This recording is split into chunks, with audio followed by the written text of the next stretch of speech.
All right, everybody. Can you guys hear me? Hey, Justin, how you doing, brother? Justin, can you hear me? You're my audio guy. You know that guy in high school. You know the one that nobody liked? Yeah, that's you. I'm just kidding. All right, good. You guys can hear me. Outstanding. That means today my technology works. Isn't that awesome? But first, we're going to remember to hit record because the first one I did of this, I didn't hit record. I went through this whole thing and I didn't record it. It's like I can't stand repeating myself. That's why I have a podcast, right? All right. And away we go. Today, first of all, welcome. Thanks for coming, guys. Got a good stack of you here. This is the last time I'm going to do this webinar. I've done it twice. I did it last Saturday and I did it the previous Wednesday. Had a good time doing it. I think we got a lot of value. We got a lot of feedback, good feedback from it. People were digging it. So that's cool. I'm always happy to add value and make the world a little better place, right? I see Sean, you're there. I see you, man. I'm still using second act.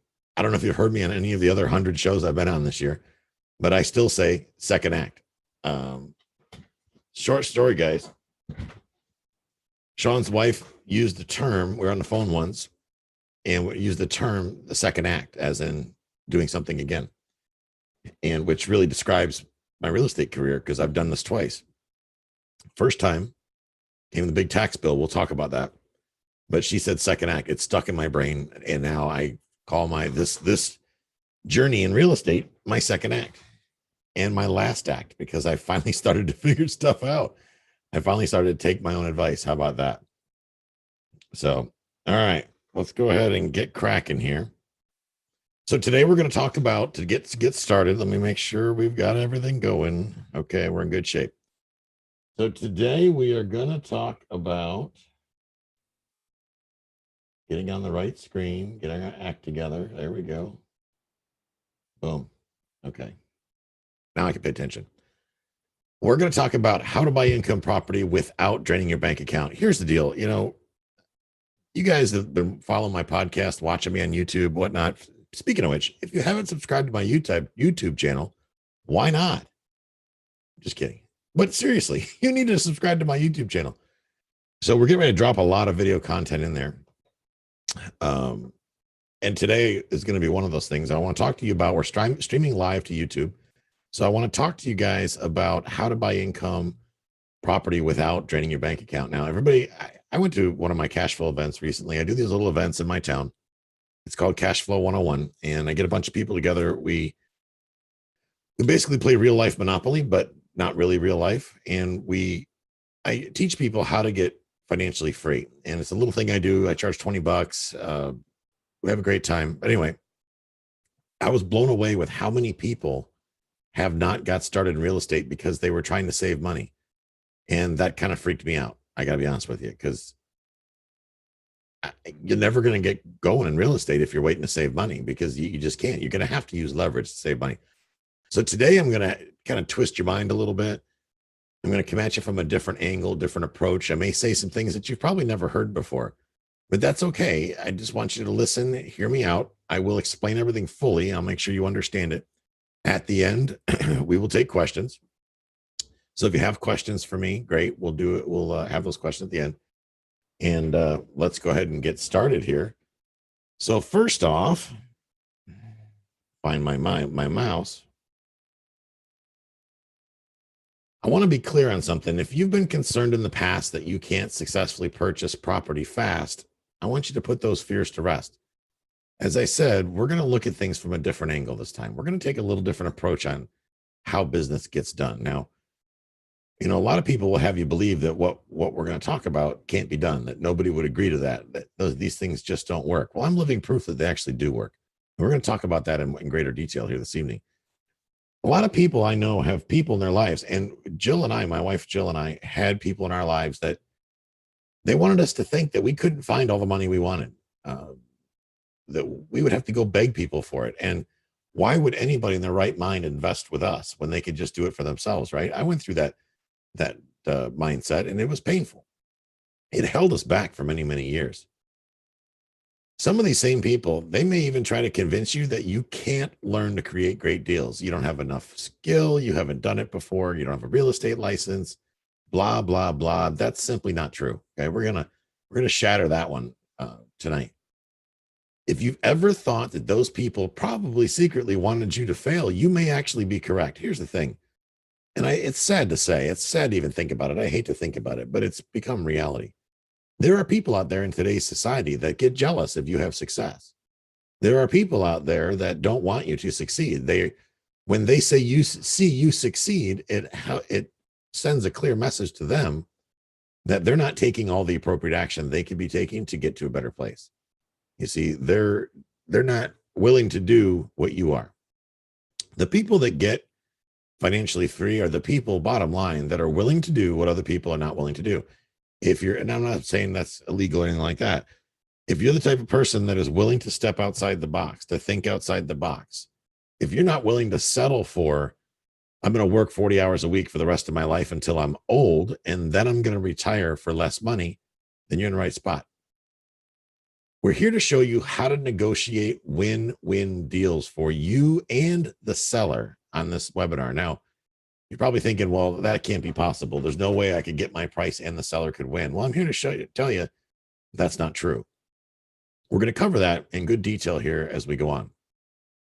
Think about every time you're doing business, you've got to spend time focusing on win-win opportunities. Win-win opportunities. You want to make sure that the other party is getting what they want out of the deal as well. And the only way you're ever going to find that out is you got to simply ask them. And you'd be surprised by simply asking folks what they want. They'll tell you. During this process, I want you to take notes. So before we go any further, if you don't have a notebook or a pen, you're going to need one here in a few minutes. So take a minute, go get one, whatever. So say stop in the chat or whatever. I'll take a second. But I want you to take notes because we're going to go over some formulas and some other stuff that I don't want you to miss. My goal at the end of this is I want to help you find all the money you need for your deals without having to beg the banks for it. I've been down this road. I've been to the banks. I've had to go beg on bended knee for money, and it's not good. It's not fun. Tonight we're going to talk about how to raise capital for your deals without having to go beg the bank for money. So that's what that really means is if, let's say, you don't have the time to deal with the bank. Let's say you don't have the credit to deal with the bank. Let's say you don't have the income to deal with the bank. We're going to show you a way around that tonight. So stick with me. I want to help you learn how to create awesome deals that dump buckets of cash in your pocket every month. That's important. Imagine, you got your paycheck, right? Imagine if you could double your paycheck every month consistently without losing money or looking stupid. How would that change things for you? I know some of you that I've had conversations with, you're comfortable. You got a good job or you're doing your thing, whatever. But the minute that job gets plucked away from you, the minute there's a change that you're not prepared for, you got to ask yourself this: where's your next dollar coming from? I remember those days back when I had to worry about a job, and those were unsettling feelings. Tonight, we're going to talk about ways to replace your income, strategies that you can use to acquire income property that are going to replace your income. Now, that said, we're going to talk about buying and holding for the long term, exponential wealth, right? Generational wealth. Here's the simple truth. The only way for you to find all the money that you need to create awesome deals is by taking action to buy income property now. By that, I mean, don't wait until the market crashes. Don't wait until the guy next door does it. Don't wait until your cat thinks it's okay. You should always be looking for great opportunities to put good deals together. Because remember, we don't find great deals. We create them, first of all, okay? Larry Harbolt taught me that. He's one of my mentors. You don't find great deals, you create them. What we do look for is opportunity. When we find opportunity, we take that opportunity, we harness it into a deal. So I want you to use that right away as a mindset shift. Can't talk tonight. You got to take action today. You can't wait until the deal comes knocking on your door. Hello, please buy me. It's not going to happen. It's just not going to happen. And you're not going to ever get financially free unless you start taking action right away. So Tonight, we're going to be talking about taking action. The only way to do that, folks, my opinion, is through the mailbox money system, which we're going to cover tonight. So grab a pen and whatever. First of all, a little bit about me. Some of you probably don't know me. Those of you that do, that's a picture of me, that sexy bald guy over there on the left. And the pretty blonde is my wife, Jill. This was taken over Patrick Air Force Base over on the other coast of Florida, on the east coast of Florida at Thanksgiving. As you can see, it's Thanksgiving. We are not wearing hoodies and jackets and mittens and all that stuff because it was like 80 degrees. It's a gorgeous day. We were hanging out on the Atlantic Ocean, having a beautiful day, right? We can do that because we've achieved financial freedom, because we've escaped the rat race. That allows us to travel whenever we want, do whatever we want. I am a dedicated father. Christmas just happened. I can tell you, ask my kids. They're just super tickled pink now. I'm a devoted husband. I just bought my wife a jet ski. At least that's the story I'm telling her. I'm a U.S. Army veteran. See, she wasn't here today, and neither was I, and neither was the jet ski. That's a whole other story. Don't tell her. I don't think she's on this one. I hope she's not, or I'm already in trouble. Let's see here. I did serve my country. I am a U.S. Army veteran. I served in Desert Storm. And I frankly enjoyed the military. I got to serve in Germany, in Fort Riley, Kansas, military police, 1st Infantry Division. I enjoyed the military. I had a great time. I was going to be a lifer, I swear. But I thought the grass was greener on the other side. So I got out of the Army. I did 5 years. I extended my tour, did 5 years, really thoroughly enjoyed it. Never quite got out the military mindset out of my brain. I've always had that mindset. We'll talk about it in a minute when I worked for the government.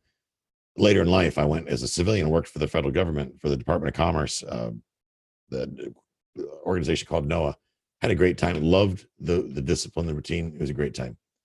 I am a former police officer.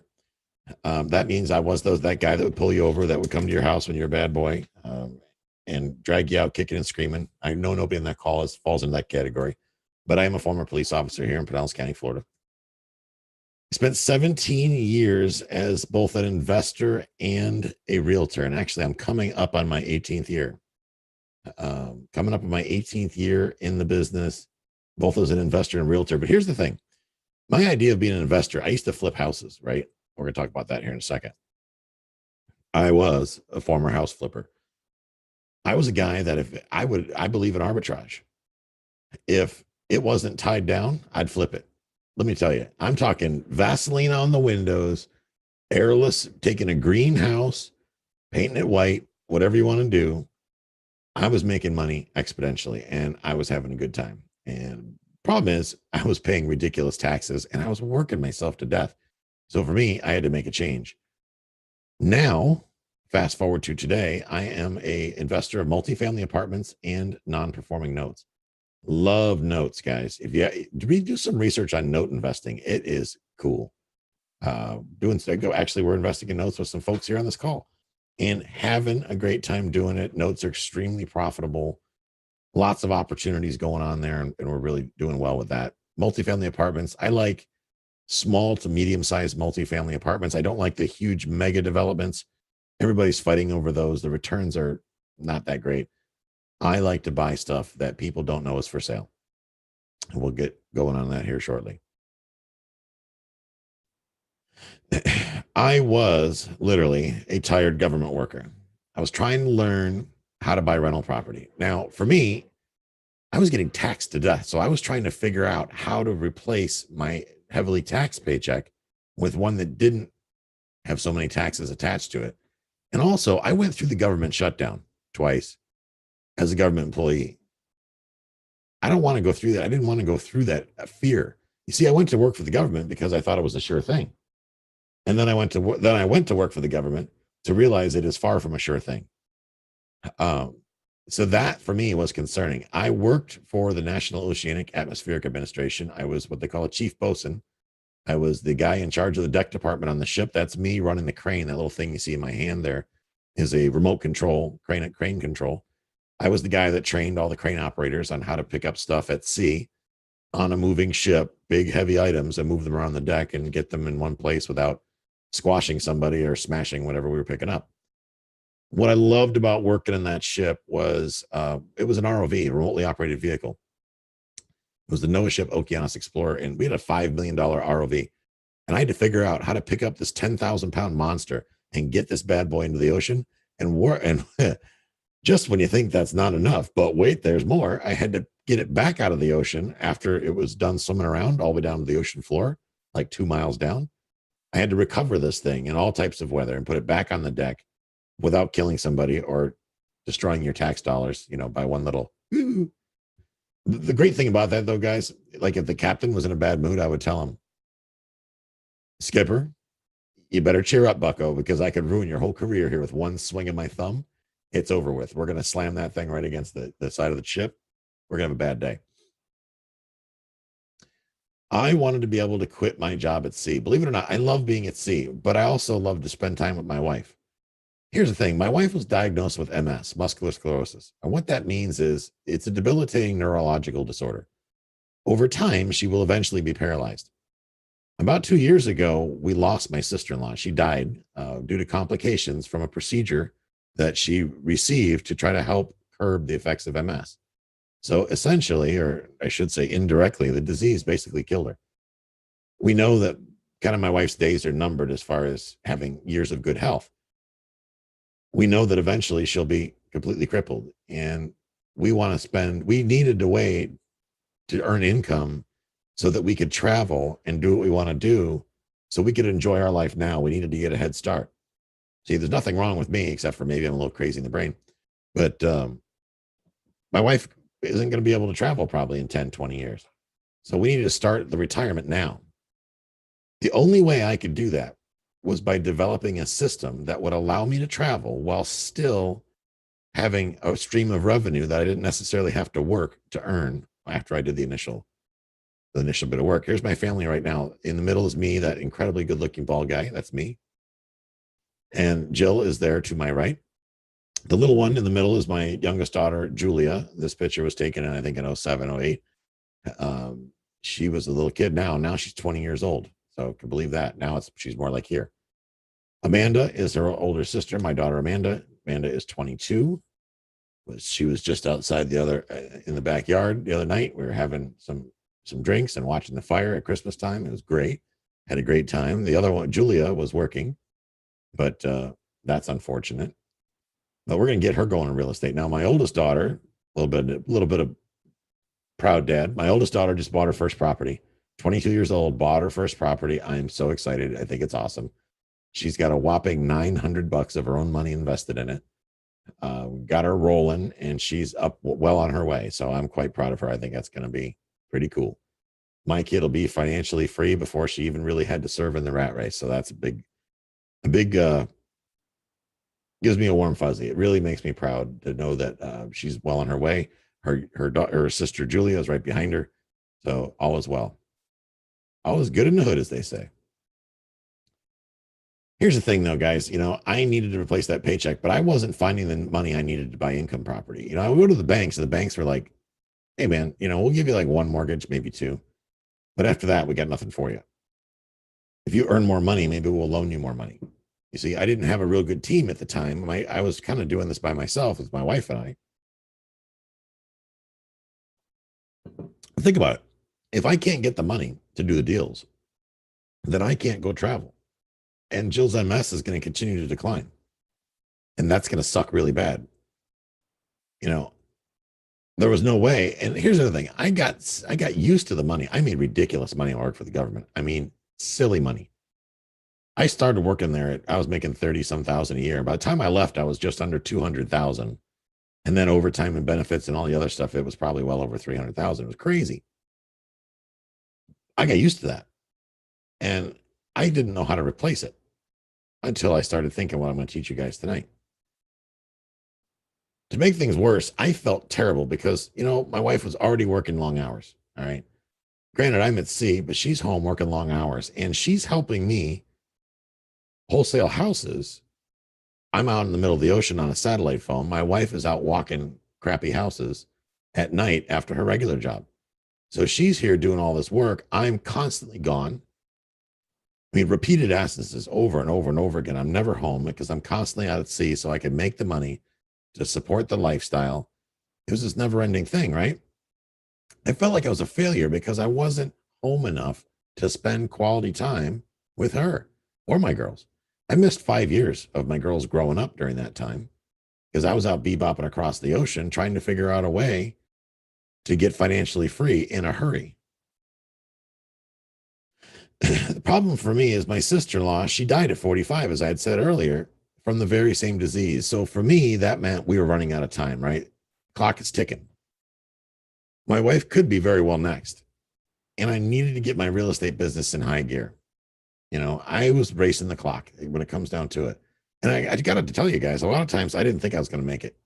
I didn't think that we would get free before the disease would take over. It was unbelievable.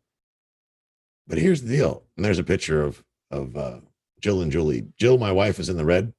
Her twin sister Jill or Julie is in the, see, I can't tell them apart either, in the black. And yes, they're identical twins, which sometimes was confusing for me and sometimes highly entertaining. But that's a whole other story. We miss her to death. We lost her about 2 years ago. She left behind a 13-year-old boy. At the time, he was 11. And for me, he doesn't really have a role model now that his mom is gone. His dad's got some drinking problems. He's kind of a bum, I don't know, I'm having a hard time with this. Nobody was really, once his mom left, he didn't have anybody else. So for Jill and I, it became a pretty strong why. We wanted to make sure this kid could get into college because if he was depending on his father, not to get all personal on you and whatnot, but it was never going to happen.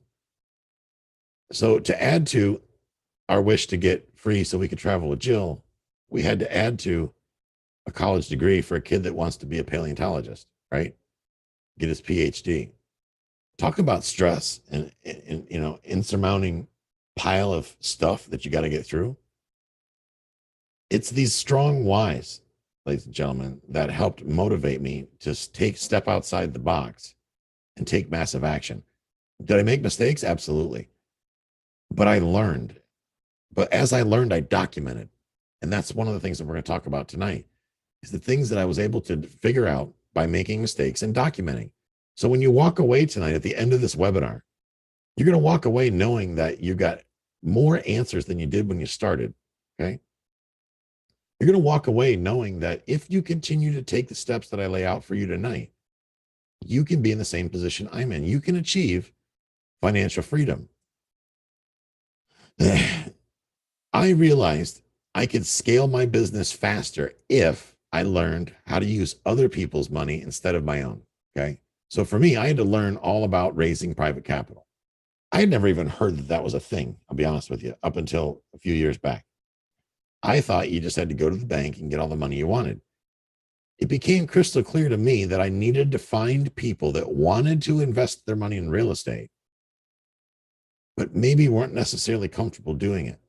Okay. I saw that I could help people accomplish their goals while at the same time accomplish mine. Think about the times that you see people that want to do something that you know how to do. What if you could do it for them? What if both of you could win? How would that change the game? And that was my discovery that for me really changed the game. So really, I learned that I didn't need any of my own money. I just needed to help other people invest their money instead. I started contacting everybody I knew and told them about the investment opportunities that I was coming across. Now, it took a while to get people to listen, I'll be honest, because as I said in the beginning of this, a lot of people, they don't necessarily want you to win. But here's the raw facts. 90% of all millionaires became so through real estate. You can't argue with the statistics, folks. So if you ever plan on becoming a millionaire and not getting in real estate, there's basically a 10% chance. It's not even a 10% chance, but only 10% of the millionaires in the world are not involved in real estate in some way or did not get there. As I started to learn, I started focusing on what people needed around me instead of me. I knew I needed money. and I certainly needed deals. But I started learning about the needs of the people around me. I started asking good questions. I got good at being what we call, and my mentor taught me, a professional information gatherer. You see, I learned that by asking people questions and then politely waiting for the answers and then responding to those answers, I could learn more about people's problems. And some of those problems included, I have money sitting in my retirement account and I don't know what to do with it. Now imagine if you could today have all the money that you needed to invest in real estate. Is there a slight chance that you might be able to achieve financial freedom by, like, I don't know, Friday? I'd say yeah, absolutely, right? That's why I had to focus on what other people were doing. What I figured out was I was finding people everywhere that had money. But what I found is they didn't know what to do with it. There was more money, and still is more money out there, that needs a home, needs something to invest in, than there are deals to invest in. This is a fact. Every single day, my phone rings. I'm talking to different people across the country that all share the same problem. They have money to put to work, but they don't have anything to put it to work in. Being a guy that can attract opportunities, and I manage a team of people that can help me put deals together, I can match those opportunities with other people's money and create a nice stream of income for myself. And that's one of the things we're going to teach you tonight. For me, I realized I had to focus completely on helping others. I had to put myself aside for a minute, focus on educating other people. The more I taught people on what it took to raise capital, the more I learned that they didn't really want to do it themselves. They were scared. They were terrified. They would rather have me do it for them. My plan was to start finding investment opportunities all over my market, right? I can tell you that was a challenge. But then one day I found this. And if you look here in the pictures, it's a terrible picture because I was facing the sun. It was hot and sweaty that day because let's be honest, it's Florida. What you're seeing here, if you're looking on a cell phone, is a pumpkin orange. Yes, pumpkin orange 4-unit apartment building in Tarpon Springs, Florida. This is pumpkin orange with brown trim. There's no landscaping anywhere, except way back in the corner, you can see a little crappy palm tree kind of sticking up, right?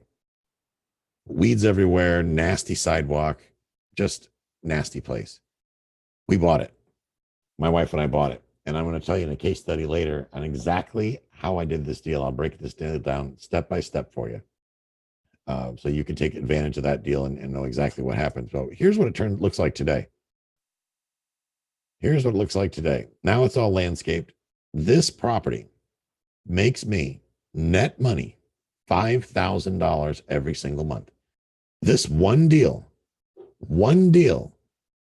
after paying the mortgage, paying the water bill, paying all the expenses, I take home $5,000 a month. And I bought it with none of my own money. And I live in one of those apartments. My wife and I's apartment is in the back. So I have a free place to live. I don't pay any water, any electric, anything. That's all covered by the profits of the property. And it pays me $5,000 a month, every month, whether I do anything or not. And you're probably thinking, well, I'm never going to find a deal like this. Well, I got news for you. If you keep up that attitude, you're right, you never will. But if you listen, I'm going to teach you some of the skills that you're going to need to find deals right just like this. And before you even think that this was some hidden behind a bushes or something deal, this very property was on the MLS for an entire year. The owner of this property, before I bought it, was a licensed real estate agent, and she could not sell her own apartment building for an entire year. And I was able to come in and buy it with none of my own money and make a windfall profit. This property, I bought it for $215,000 in 2014. It just appraised for $429,000. Doubled my money in 2 years, 2.5 years, right? Not bad. I'm going to show you how I did that. I started making a list of everyone I knew that had a decent job with a retirement plan. Now, those of you that follow my podcast, or those of you that are students of mine already, will know that this is what I refer to as my database, in part. It is absolutely critical to build a database of people that you talk to. Now, some of you have a stack of business cards. Well, most of you, those of you that go to RIA meetings, I know have a stack of business cards. Tell you what, those of you that are awake right now, paying attention, put a 1 in the chat if you've got a stack of business cards somewhere in your house that are not yours, other people's business cards, probably with a rubber band around them, right? Yeah, exactly. Everybody's got them. I used to have several. Then I discovered Philippines VAs and USPS. But anyway, I digress. You're spending time collecting business cards if you're not doing anything about it. Once I learned what to do with those business cards and how to leverage those business cards, I started finding money and opportunities all around me. I started calling these people and letting them know that we could help them invest their cash in real estate and earn great returns. You're probably thinking, well, yeah, Tyler, but they're like, what, you lost your mind? I'm not giving you my money. I'll go do it myself, right? So my question to them is, if when that happened, which admittedly, that's only happened twice, but when that happened, I asked them, why haven't you? And what do you think they said? Nothing. Nothing is what they said. After that, I started teaching people in my community what we do and how we do it. You're right. I gave them, you're probably thinking, you're crazy, dude. But you're right. I gave them everything. I just let it go. Here's everything. Here's exactly what I did step by step. Here's what I found out. Most people aren't willing to do the work. Most people think that they can buy some guru course and get rich overnight, that it's going to take just one more course and that's all it's going to take to get them rich. But what really the secret is it comes down to is having a defined action plan and following that to the letter. And it doesn't hurt to have somebody like me kicking you in the tail every once in a while to keep you focused, right? But by educating people in the community, I was attracting people that had money that didn't know what to do with it. Or maybe they knew what to do with it, but they were scared. And it was easier to let me invest for them instead of them worrying about making a mistake. You see, in a lot of cases, they didn't trust themselves. So as I took time to build rapport with these folks over time, we found out that I was able to invest and get them exponential returns, far better than they could ever do for themselves, and earn myself a monthly cash flow at the same time. Remember in the beginning of this, we talked about win-win. Well, folks, there you go. Win-win, right? There was still one problem though. Every time I came across a new investor, I was afraid they were going to reject my deals. Honestly, I was terrified. I thought, especially after I'd negotiated with them, I thought, well, maybe they're going to think it's a lousy deal. Maybe they have a different investor identity than I did. I thought they didn't need me in the transaction. I thought they could just buy the place without me. I mean, after all, if I bring them the deal and tell them everything about it, and they're the ones that have the money, maybe they'll just do it without me. I was so paralyzed by that I stopped raising capital because of it. What an idiot I was, huh? Once I started to think in abundance and I started to follow the law of attraction, everything changed for me. If you have not watched the movie The Secret, you should watch it. It'll change your life. It changed mine, I can tell you that. But by focusing on the law of abundance, therefore, if I manifest positive thoughts, if I help other people achieve financial freedom, then I too will achieve financial freedom. And that's exactly what's taken place. I was also afraid that investors expected huge returns that were larger than my deals could afford to pay. I don't know about you, but you go to a RIA meeting and you're always hearing of these hard money people, 18%, right? 20, 25%. And the rehabbers are lined up 12%, whatever it is. All I know is that I can't carry 12 to 18% debt on a property for a long term and expect to make a profit. That's just not realistic. What's interesting though, is that I've learned how to raise capital, pay my investors exponential returns that in a lot of cases outperform hard money. You're probably thinking, what? Yeah, absolutely. Because I've learned different ways to raise capital and different things to give investors. I've learned to ask questions. Lots of questions. See, one of the things I've learned in my life is that I don't know the answers to questions I haven't asked. That's a fact. Let's say that again. I don't know the answers to questions that I haven't asked. So here's the thing. If you don't know the answer to the question, you're going to have to figure out a way to rise up and ask the question. But once you get it out, you're going to feel a lot better and you're going to be able to use the answer as fact, as truth, and get over the hump. I knew no matter what, didn't want to be forced to jump through a bunch of hoops required by the bank. That used to drive me crazy. I went down that road when I was flipping houses. We had to deal with the banks when we sold them, and it was a train wreck. As a realtor, I had to deal with banks. I didn't want to have to deal with banks. This is why I have my preferred lender here in town, because they actually can get a deal approved. They can get a loan approved. So when I'm working in the capacity of a realtor, I will refer them a lot because I know that with them, number one, they're going to give my clients a better deal than any other mortgage broker in town. And number two, we'll actually close. Ooh, what a concept, right? Instead of chasing our tails in underwriting. I knew I didn't want to be dissected by some cubicle worker who wasn't trained in seeing investment opportunity. And short story here, guys. Recently, I refinanced this fourplex. Okay. I had a lot of equity. I pulled the equity out and we're using it to buy other properties. But I had to go through the underwriting process. And, I don't have a job because I'm a real estate investor, right? Most of my income is passive. And the banks had a very difficult time understanding that I have apartment buildings that, unfortunately, and you'll understand later in this webinar why I say unfortunately, are free and clear. I don't have any debt on them. They have zero debt. So after paying minimal expenses, it's all profit. And you guys are thinking, oh boy, first world problems. Well, facts. But the banks didn't want to believe that there was any way possible I could have a free and clear apartment building. So I had to jump through a million hoops to prove to them that I have no debt. None. I had no debt in these buildings. I also had to prove to them that I had no personal debt either because I'm out of the rat race. You see, I don't live a credit card lifestyle. I enjoy a wonderful lifestyle. We can travel whenever we want, but I don't carry balances on credit cards. It's taken me years, decades of discipline to get to that point, but I don't carry any bad debt. Bad debt, so we're clear, bad debt is debt that takes money out of your pocket. Good debt puts money in your pocket. Good debt is a mortgage, for example, on a rental property. Don't care what kind of rental property it is, but that's good debt.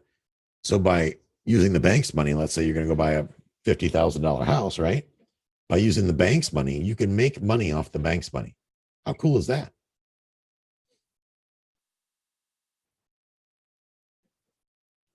I was terrified that sellers wouldn't take me seriously. And in some cases, initially, they didn't. They could see right through me that I didn't have the money. Realtors were always asking me for a proof of funds letter or a pre-approval from the bank.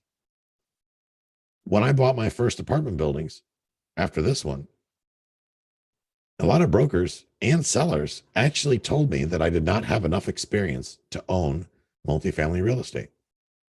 They sent me away with my tail between my legs like some scolded dog because I wasn't in the boys club of owning apartment buildings. I decided the hell with that.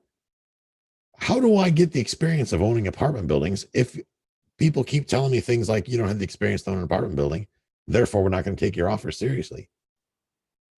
I wrote a lot of offers, made a lot of mistakes to be able to overcome that objection. Now it never comes up.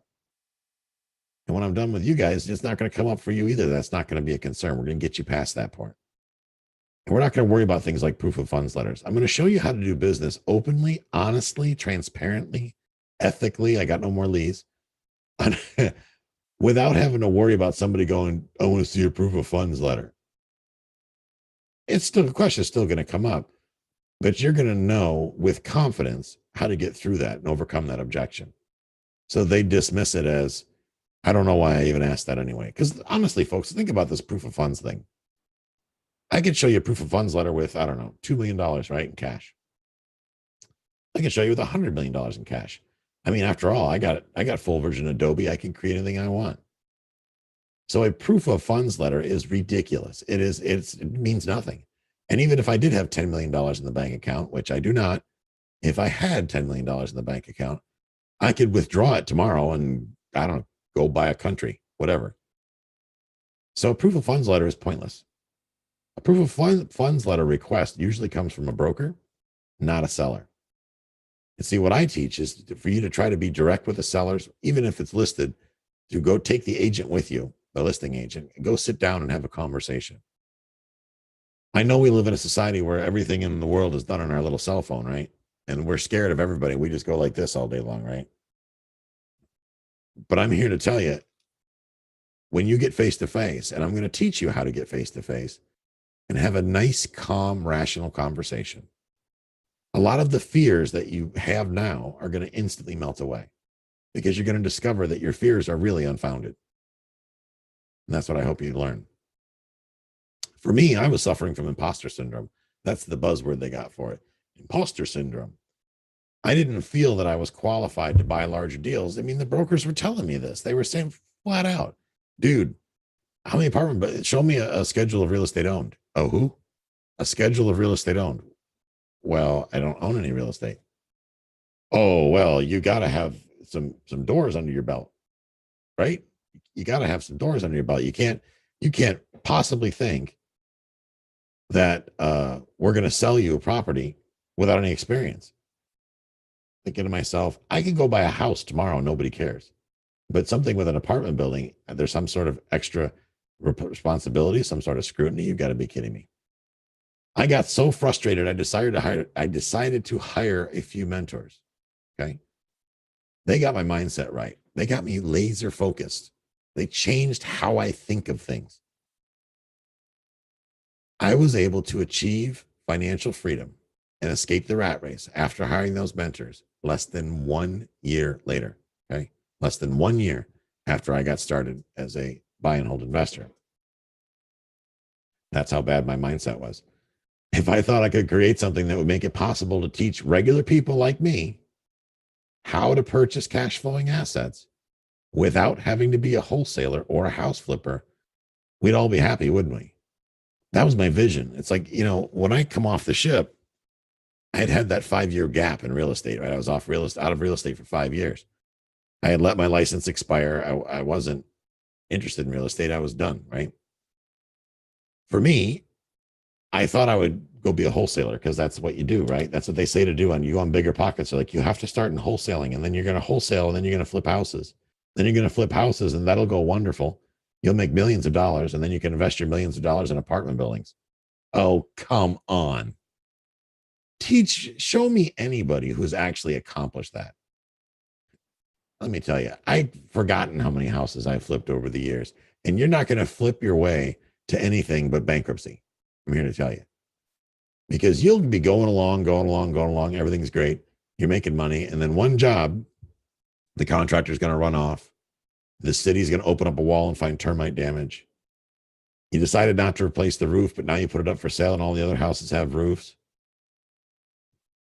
You listen to a wholesaler that lied about the ARV. For those who don't know what that means after repair value. It actually means, I guess, is what it means. I guessed. Or worse, some real estate agent that talked to you about cap rate, which is a lie, by the way. Cap rate is a lie. Forget about cap rate. I don't know why people even pay attention to cap rate. It's ridiculous. It's baseless. It's not tied to anything. It's designed it excludes debt service and repairs. Well, what are the two biggest expenses in real estate? Debt service and repairs. So how can you judge the investment quality of an asset if you're not factoring the debt service and the repairs? I know I'm not supposed to tell you that. I'm supposed to tell you that if you act now, you can use my money to invest in cash flowing real estate. If you just buy my $50,000 program, you got to be kidding me. That's not how this goes, ladies and gentlemen. You don't have to be a wholesaler first. You don't have to be flipping houses. If you are flipping houses, put down the hammer. It's a lot easier, I assure you, far more profitable. For me, after I realized this, there's too many courses out there. There's already too many courses out there. But the reality of it is, ladies and gentlemen, there is no new information. You got guys like Jack Miller, Peter Fortunato, Larry Harbolt, John Schaub, These guys are legends in what they do. They've been teaching since I was this tall, right? The same stuff they teach today, or teach back then, taught back then, is completely applicable today. What's being taught in today's society, this get rich quick mantra, is a lie, ladies and gentlemen. It is a lie. It does not work. And I'm not saying that because I tried it and it didn't work for me. I'm saying it because I've done the research. And yes, I have tried it and it doesn't work. But I know hundreds of people I've talked to that these gimmicks won't work. The truth is, it takes laser focus, a direct action plan, and the appropriate action to get you over the finish line. You see, I know that people needed something different. Investors needed something that would work well to help them actually achieve success without bankrupting them. For us, we created the mailbox money system. Now, with a mastermind is different than a course. See, if you listen to my show, you'll hear me say, I don't believe it should cost $50,000 to learn how to buy a $50,000 house. Unfortunately, I've had to change that to say, I don't think it should cost $100,000 to learn how to buy a $100,000 house. I've had to change that for two reasons. Yes, the property values have gone up. That's one of the reasons. But the other reason is the gurus are now charging in excess of $100,000 to learn how to buy property and hold it. Come on, people. I mean, really. Anybody can get their first 3-4 single family houses by simply finding a realtor, finding a banker, and going to the bank, and you're done, right? That doesn't take rocket science. Now, granted, where the complexity comes in, and it's not even really complexity, but where the focus needs to come in and the determination, the drive, the energy, the keeping your ducks in a row and starting to build a business plan, where that comes in is after your first couple properties. It's, if you don't get started though, you're never going to get there in the first place. Now, thanks to this system, I can now find all the money I need for my deals without having to chase in big banks for money. I don't have to chase banks anymore. I am always raising capital. I've got some of my investors on this call right now. Some investors, some of them are invested in notes with us. Some of them are invested in multifamily properties. We're going to be looking at raw land here coming up soon. My point is, I'm always out looking for capital and I'm always out looking for opportunity. And when I say looking, I don't mean me personally. I'm saying my team. You see, I've brought other people on board with me that believe in our vision. I've taught them the things that they need to be successful, but more importantly, profitable as a real estate investor. That enables them to go out in the field and find us great opportunities, whether they be private money lenders, partners, or opportunities to purchase property. And that's the key to my success. So what I've done is I've documented this very system and I've put it out in a way that anybody pretty much that has the energy and the wherewithal and can go 2 + 2 can follow the system. That's why I'm doing these webinars. What we do as real estate investors does not have to be rocket science, ladies and gentlemen. You know, a lot of people would like you to think that it's rocket science. I know a lot of realtors that would like you to think it's rocket science, and you have to have a realtor. You'd never be able to buy a property, right? That's a lie. You got to save all your money to buy a property or you can't invest. That's a lie. You have to have a 700 credit score or a 600 credit score or a 500 credit score or any credit score. That is a lie. You have to be born into money. That's a lie. How many of you have said these very same things? You see, it's very easy for us to get sidetracked by the chit chat, the comments of others, what we see on Twitter, Facebook, all these different things. These things are not designed to get you free. See, by changing my mindset, Jill and I were able to get our first 26 units within 11 months of opening our real estate business. 26 units in 11 months. Not bad, huh? In that year, I was able to walk away from my 6-figure government job and return home immediately to spend time with Jill and the kids. I could go wherever I want, whenever I want. Tomorrow's Thursday. Tomorrow night, we're getting in the car, we're driving down to South Florida, we're going to grab a hotel room. And then the next morning, we're going to get up and we're going to go down to Key West and hang out at Key West. Behind us, following us there, will be our new jet ski that one of our properties paid for. I don't have to pay for that jet ski. We have properties to pay for it for us. Okay. After creating the mailbox money system, I'm able to travel on a moment's notice. Now, granted, I did plan this key strip a little bit, but I didn't have to worry about it. I didn't have to worry about how I'm going to pay for it. I didn't have to worry about putting it on my credit card because I have passive income. Do you understand the power of passive income? When you have that it's like when I worked for the government, they gave me a government credit card and I had I think it was a $20,000 or a $30,000 credit limit. I could spend $30,000 a month and they paid it off for me every month. Imagine if I gave you a credit card that you could spend up to $30,000 a month on pretty much whatever you want. And I'll pay it off for you every month for the rest of your life. That's what it feels like to have passive income. It's like having a credit card that you never have to worry about paying the bill. It just keeps working. Within limits. Everything has its limits. It's not like you're going to own Dubai. Well, maybe you will. I don't know. If you do, teach me. That's actually, never mind. That sounds like a lot of work. I'm winding down now. I'm getting older. See the gray? Yeah. For me, I've been able to stop worrying about money. I don't have to worry about tenants, toilets, and termites. And no, I don't have some newfangled gimmick. If you use my fancy dancy software, it will launch missiles and get you rich overnight. There's none of that. Okay. There's no run to the back of the room or none of that garbage here. But I don't have to deal with tenants, toilets, and termites because I have people to do that for me. It doesn't make me Richie Rich. That makes me somebody who is good at building teams and empowering people to do good work. See, I think of my tenants as clients. Those clients are my bread and butter. So I take care of my tenants. I don't think less of my tenants. And that makes a huge difference in what I do. In the end, now I can do whatever I want. For example, before this webinar, I went in, watched a little YouTube. Before that, I was out flying my drone. There's a lake about 2 miles away from here. I wanted to go see what the lake looked like, but I was too lazy to get in the truck and drive over there. So I flew my drone over there instead. Had a good old time.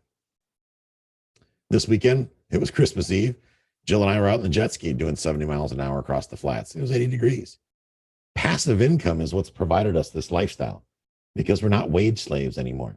You see, I've been able to one by one build a team of people, all of which can make as much money as they want. I've empowered every person on my team to make as much money as they want if they're willing to do the work.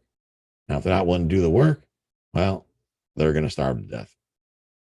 And we've had people like that from time to time, but everybody else really writes their own paychecks.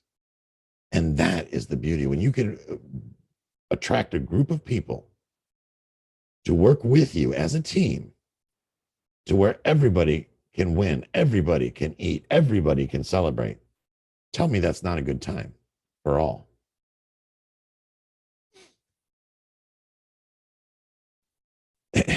Ask yourself this question. Are you afraid to make offers on investment property because you feel you might not be able to afford it? I'm going to show you the secret formula that I know. It helps me know for sure. I'm going to do that right now. If you can to know if you can afford a property, any income property.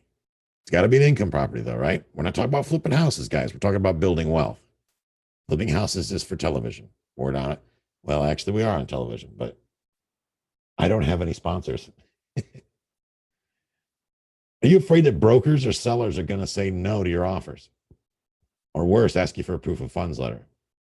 I'm going to show you how to turn a no into a yes.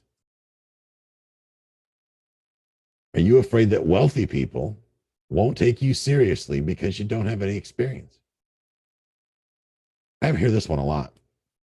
Why would anybody in their right mind invest their money in my deal and I don't know what the heck I'm doing? Well, one of the ways is we're going to teach you how to build a team of experts to work with you.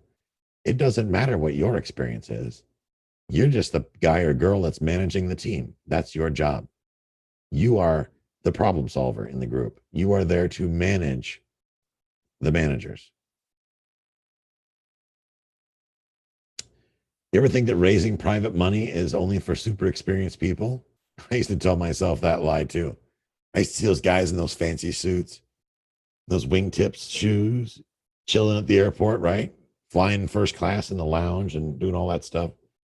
I used to think, man, they're so far ahead of me, I'll never catch up. It's a lie, folks. It's an absolute lie.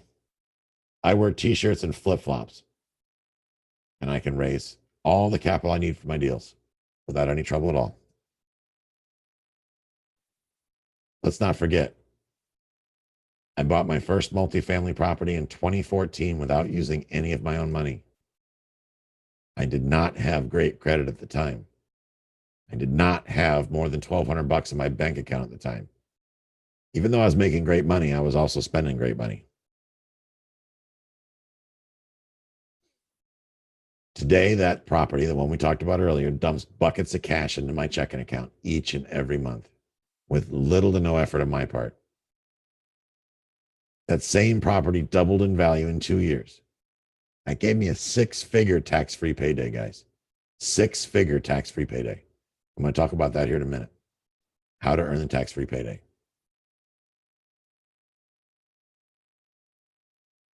Here's what we're going to cover. Simple formula to determine the most you should pay for any deal in seconds. Secret number 2 is how to tap into unlimited amounts of private money hiding right under your nose. Secret 3 is how to earn a six-figure payday without having to flip contracts or properties. Secret number 1, the simple formula to determine the most you should pay for any deal in seconds. I'm going to need a 2 in the chat if you guys are ready for this. I want to make sure that you've got pen and paper.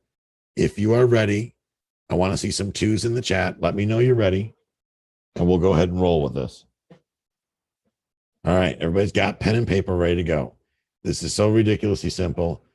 You're going to be probably mad at yourself that you haven't figured this out yet. So here we go. Lance is hitting all the 2s. Gross monthly rent divided by 1.5%. I'm going to say this again. You're going to take the gross monthly rent. Let's say that it rents for $750 a month. You're going to divide $750 by 1.5%. Make sure you don't forget the percent key. I did that several times when I got started doing this. I kept forgetting to put percent in. I just divided it by 1.5 and it didn't work out. Gross monthly rent divided by 1.5%. In that example I gave, $750 per month rent divided by 1.5% means that the most you can pay is $50,000. Most you can pay is $50,000. You guys are thinking, you lost your damn mind. There's no way in hell I'm going to find a $50,000 house. Well, there are plenty of $50,000 houses around, even in the Tampa Bay market, if you guys are in the Tampa Bay market. That tells you that if somebody's offering you a house for $100,000 that it rents for $750, you probably have a bad deal. So you can use this. I use this constantly. Anytime somebody says, man, I got a great deal, every wholesaler in town, I'm on their list, right? And they constantly email me, message me, texting me. Oh, they're driving me crazy. I got a great deal. What's it rent for? $750. What are you asking? ARV is $129.9. I don't care what ARV is. What are you asking? Oh, $119. Click. Have a nice day. That is the maximum I can pay, period. I do not lose money on real estate deals because this is the maximum I can pay. Are we all clear on this? You got questions, we can take them here in the end, but I want to make sure everybody's clear on this.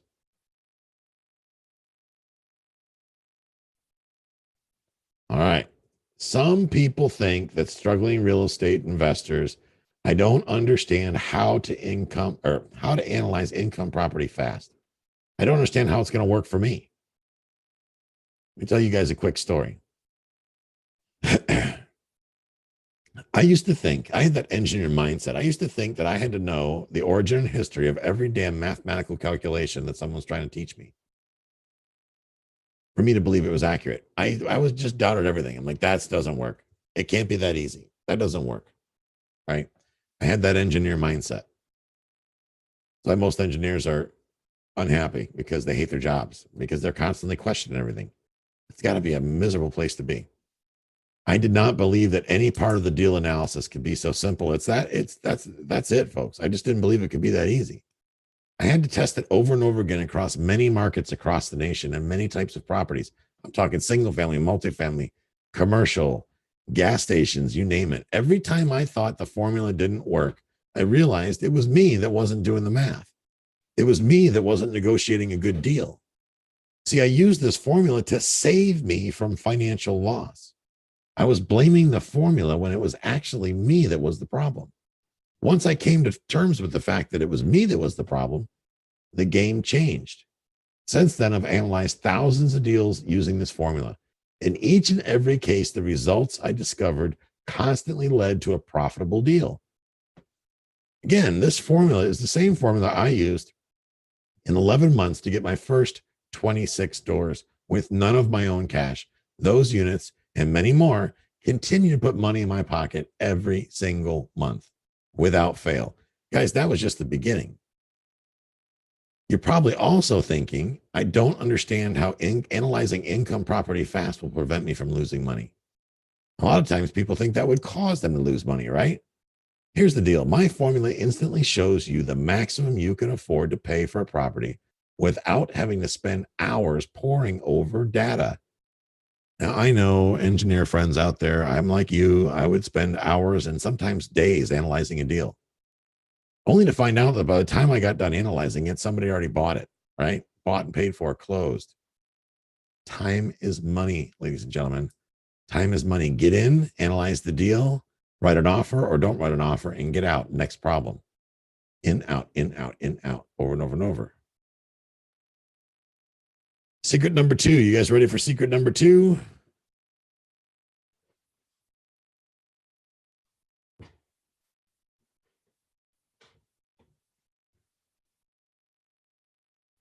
Good question, Justin. This is an all-in number. So that means using that $50,000 illustration, that means the most I can pay for that property, including repairs, realtor commissions, closing costs, lottie-dottie, everybody, cannot exceed $50,000.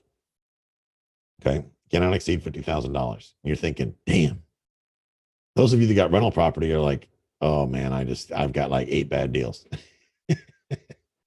Doesn't mean you have a bad deal. What it means is you got a skinny deal. And it means that if you blow a hot water heater or two, or you'll blow a furnace and a hot water heater, that you're probably not going to cash flow for a couple of years. That's what that usually means.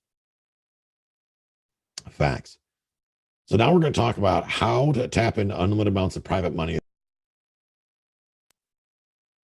As soon as my slideshow decides to work.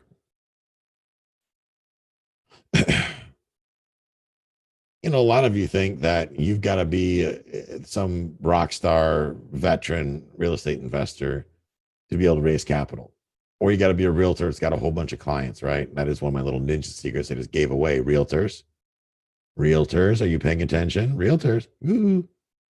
Realtors, you've got a database of people already, or at least you should if you're doing your job right. Those are all potential private money investors. Let me share a quick story with you. I used to think that I had to have some of my own money in a deal, right? I heard people at REIA meetings saying, well, you got to have some skin in the game. I never understood that part. Skin in the game.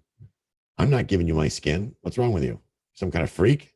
It puts the lotion in the basket. No, just kidding. But I never really got what that was all about. Skin in the game. Why do I got to have skin in the game? If I had money, I wouldn't need you. I'd do this on my own if I had unlimited resources, but I don't. So put your money in and I'll bring the team and we'll make this happen, right? But I used to think that I had to have my own money. So that stopped me from doing deals because I used to think that I had to have my own money. I discovered that investors just wanted to know that I'm a good manager and can hire the right people on my team to solve problems. At the end of the day, these folks did not want their phone ringing from Jimmy the plumber or Annie the tenant saying there's a weird smell. They want me to deal with that. Well, I don't want to deal with that either. So I hire people to do that for me. And when I hire good property managers, and good contractors, which I will teach you how to do. When you hire good people, it makes your job that much easier and you get to leverage their experience. Here's an example. Bought my first couple apartment buildings. Actually, last time we did a deal, they questioned experience. They said, "Who is your management team?" I told them, "My property managers have been around since 1946, 1942, 1942 in the city of Memphis." Guys, they are the oldest surviving property management company in the city. That should tell you that they probably got a clue what they're doing, right? Isn't it reasonable to think that they've got a whole bunch of people on their staff to take care of my properties so that my investors never have to worry about a darn thing? That's absolutely true. So now that I can leverage their experience in a deal, I can do a lot more deals and I don't have to worry about the experience gimmick, right?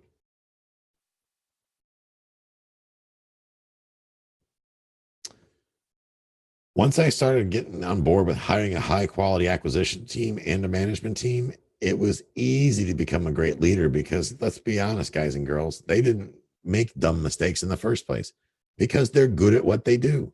I hire quality in real estate attorneys, quality CPAs. My CFO is very good at what he does. He's very expensive, but is he expensive? He's really not at the end of the day. Don't tell him I said this, but if you ever meet him, but Michael saves me so much money, it's as if his fees are free. That's my opinion. To be honest with you, that's my opinion. By simply asking around for introductions from people I trusted, I've been able to assemble a team of experts to assist me whenever I need help. So, guys, you can do this too. Ask people you know that are already doing what you want to do, investors that already have experience. Ask them who they use and why they use them. And when you start, you're going to start hearing the same names over and over again. And when you do that, you're going to find out real quick who the players are. Once you find out who the players are, you can put them on your team. As I built my team, my credibility was instantly built. I could automatically leverage their experience. Now, a lot of you are probably going to say, I don't know where to find the best experts. I'm not confident I'll hire the right people. I'm not comfortable investing long distance, or I don't know anyone. Here's the truth.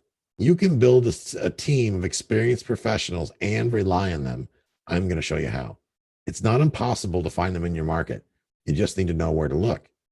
The people you trust day in and day out, they're not going to lead you astray, friends, family, whatever. And if they do lead you astray, maybe you need a new batch of friends, right? But think about your trusted friends and your relatives. They're using contractors. They're using different vendors. Take the referrals and then investigate them. Secret number 3, how to earn a 6-figure tax-free payday without having to flip houses or contracts. This one is going to blow your mind. You guys ready? Last secret number 3 coming at you. We're coming in hot. You guys still awake over there? Good. I don't know how to find an amazing deal in my market. That is absolutely the wrong mindset. Please stop saying that. If you continue to say that, you are right. You are never going to be able to negotiate a great deal. If you're convinced that you're going to fail when you get up starting out of the gate, then I guarantee you'll be right. You'll fail. No doubt. Let me explain. I used to think that the only way to make big money in real estate was flipping houses or wholesaling contracts. I thought the only way you could do it. I got to be honest, these strategies, they put big piles of cash all at once into my bank account, but I paid big time when tax season arrived. I discovered that if I wanted to change my tax, I first had to change my facts. This book, ladies and gentlemen, is what did it for me. Tom Wheelwright is a CPA. He's an advisor for Robert Kiyosaki. Robert Kiyosaki is the guy that wrote Rich Dad Poor Dad. He wrote a book called Tax-Free Wealth. In that book, he talks about if you want to change your tax, you need to change your facts, which means if you want to change how much you're taxed, you have to change how you earn your income. See, those of you out there, who out there right now, give me a 3 in the chat if you're currently a wholesaler or rehabbing. Nobody? That's impressive. Nick, I know damn well you're flipping. Don't pull nothing on me, man. I know you're flipping. I see you flipping. Don't yeah, I'm watching you. You're flipping. He's laughing. I bet you he's like, damn, he caught me. Yeah. You guys that are flipping are getting nuked in taxes. You're paying taxes at the highest rate allowed by law. Okay. Meanwhile, down here in sunny Florida, I'm paying virtually no tax because of how I earn my income. You see, I wanted to change my tax. Remember, I was working for the government, making a killing, getting taxed accordingly. The way I could reduce that was by simply changing how I earned my income and coming up with a tax strategy. I had to change my earnings from piles to streams, piles to streams. I also learned that the tax code was written as a guide on how to avoid taxation, not on how to apply taxation. Is everybody clear on that?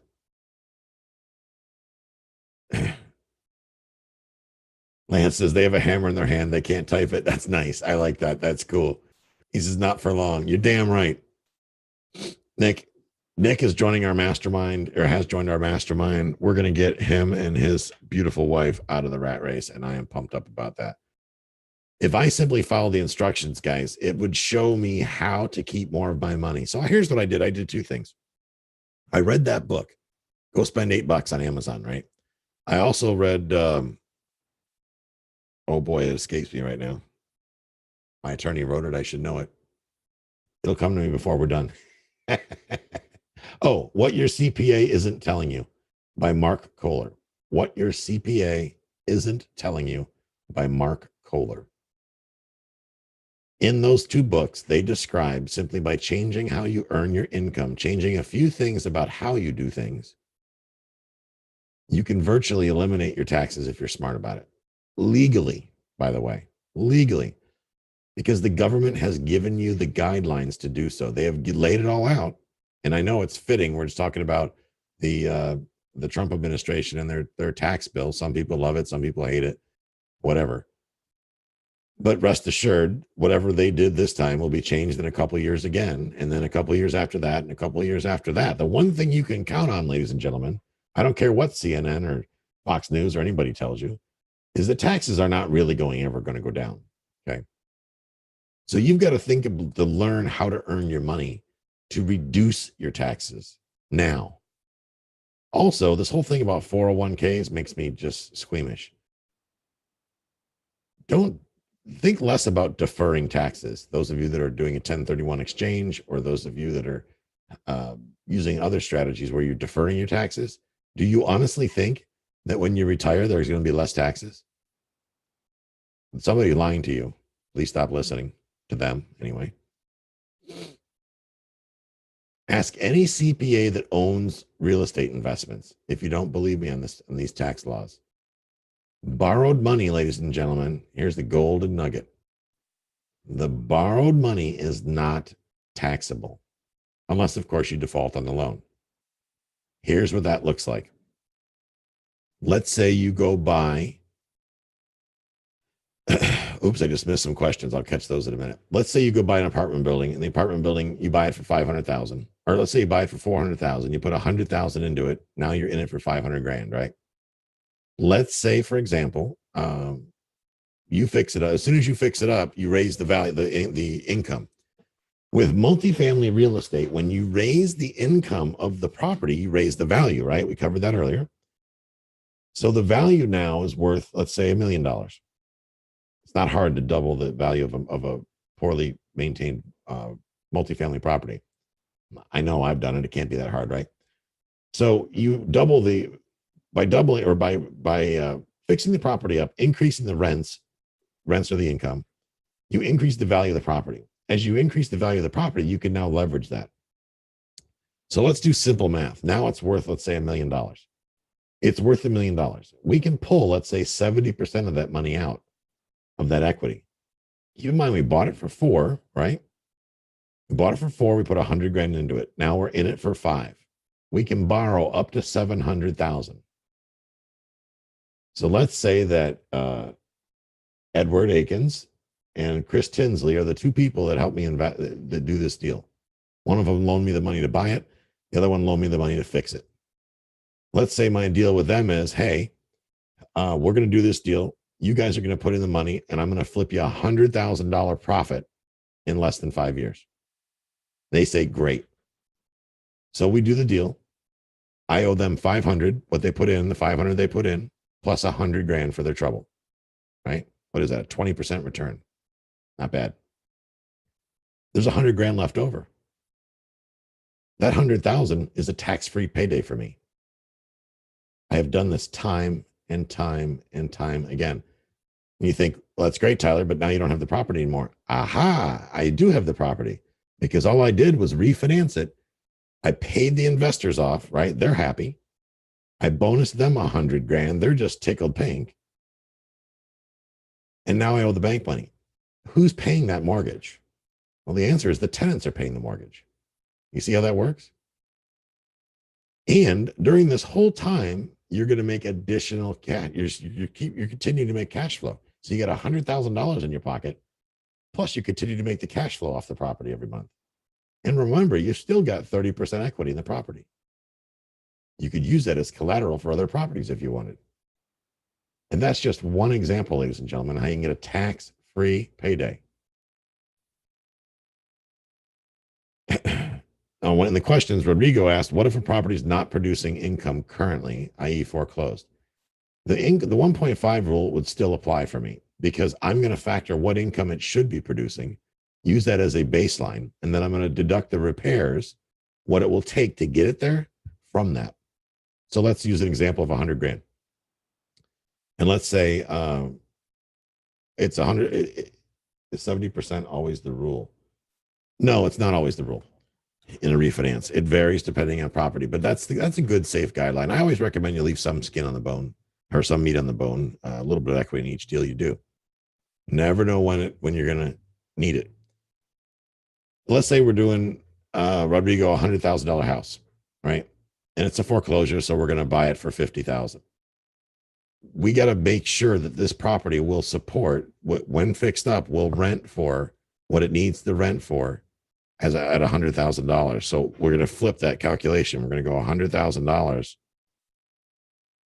times 1.5%. That means that property, to make sense, is going to have to rent for $1,500 a month. So you're going to do your research to figure out, does this property, is it possible this will rent for $1,500 a month, or am I smoking crack? And if the answer is you're smoking crack, go on to the next deal. Okay. Because you can't create high rents. Somebody has to agree to pay them, right? So when it's not producing income, you're going to say to yourself, all right, well, the bank wants 70 grand for it. Well, the problem is it needs 50,000 in repairs. So if I pay 70 for it and it needs, and this is assuming that it'll rent for $1,500 a month, right? If I'm able to buy it from the bank for 70 and it needs $50,000 for the repairs, that means I'm going to be in it for 120,000. Well, that dog doesn't hunt, brother, because you've got to be in it for less than 100.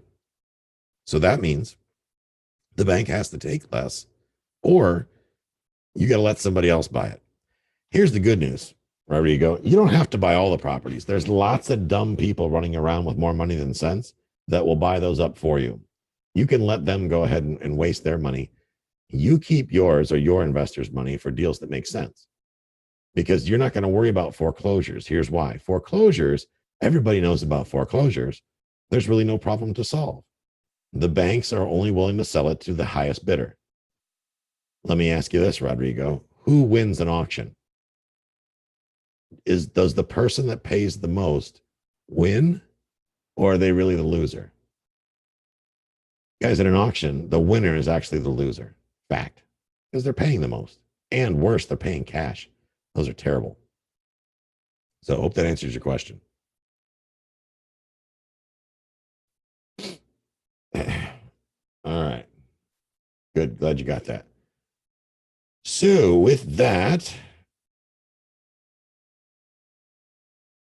a lot of investors tell me they don't know how to create deals that make money. I get it. I went through that too. That's not a problem. You don't find great deals, you create them. I'm going to show you how to create great deals. Okay.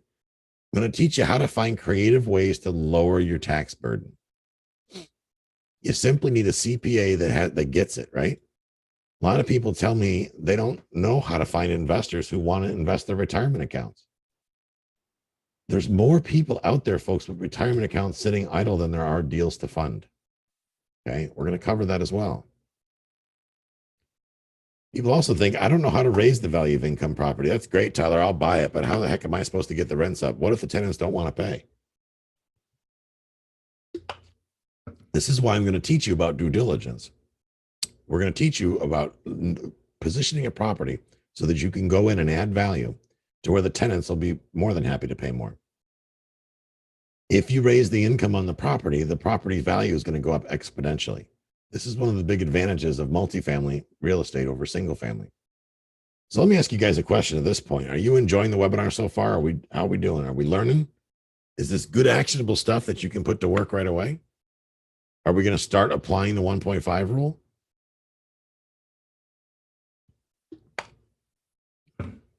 Justin Rodrigo, I'm going to hold you to that.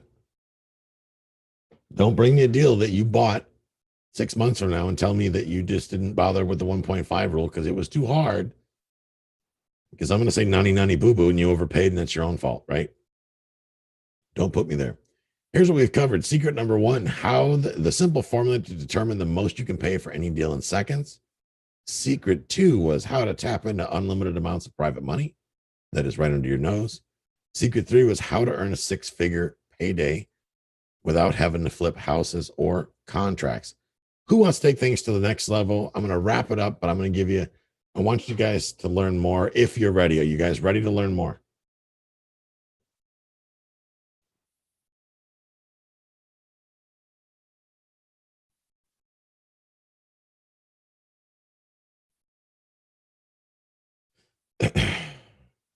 All right.